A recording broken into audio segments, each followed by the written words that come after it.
अंता विधानसभा seat पर उपचुनाव की घोषणा से पहले ही इस सीट पर उपचुनाव स्थगित होने की चर्चाएं तेज होने लगी है। दरअसल नरेश मीणा के एक पोस्ट ने फिर से अंता उपचुनाव की राजनीति और हाड़ौती के सियासी मौसम को गर्म कर दिया है। सोशल मीडिया प्लेटफॉर्म एक्स पर लिखे एक पोस्ट में नरेश मीणा ने लिखा कि मैं बीजेपी से चुनाव लड़ने की हाँ कर देता तो अंता विधानसभा का उपचुनाव जरूर होता, लेकिन मेरे बीजेपी के ऑफर को ठुकराने और सर्वे को देखने के बाद ये तय था कि ये सरकार अंता उपचुनाव नहीं करवाएगी और ये मैंने पहले ही बोल दिया था। दरअसल नरेश मीणा के इस दावे में कितनी हकीकत है कि सरकार नरेश मीणा की वजह से उपचुनाव में उतरने से बच रही है, ये तो नरेश मीणा ही जाने। लेकिन अंता में उपचुनाव स्थगित हो जाने की खबरें यूं ही नहीं है।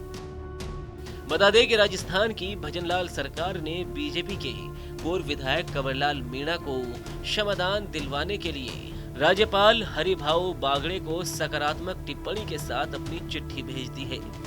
सरकार ने चिट्ठी में 3 साल की सजा काट रहे कंवरलाल मीणा को कानूनी प्रक्रिया में सहयोग करने, नेत्र चिकित्सा शिविर, तिरंगा यात्रा निकालने और रक्तदान शिविर आयोजन जैसे सामाजिक कार्य करने वाला और जेल में शांतिपूर्ण व्यवहार जैसी उपमाओं से नवाजा है।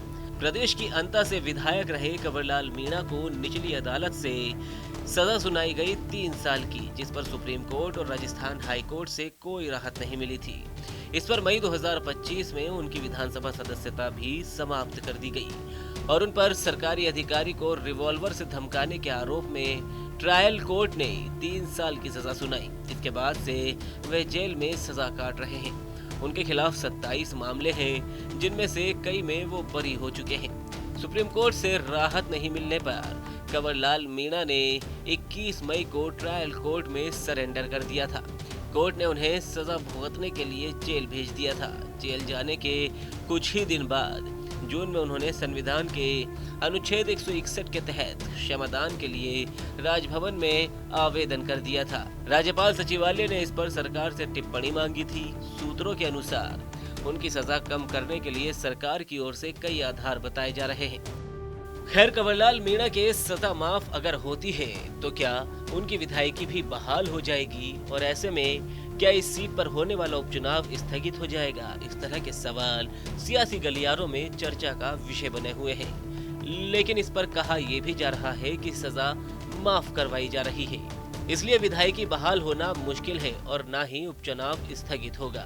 हालांकि नरेश मीणा के सोशल मीडिया पर किए गए पोस्ट ने सरकार की मंशा पर सवाल और उनके सियासी कद बढ़ने से सरकार के डर की ओर इशारा कर दिया है।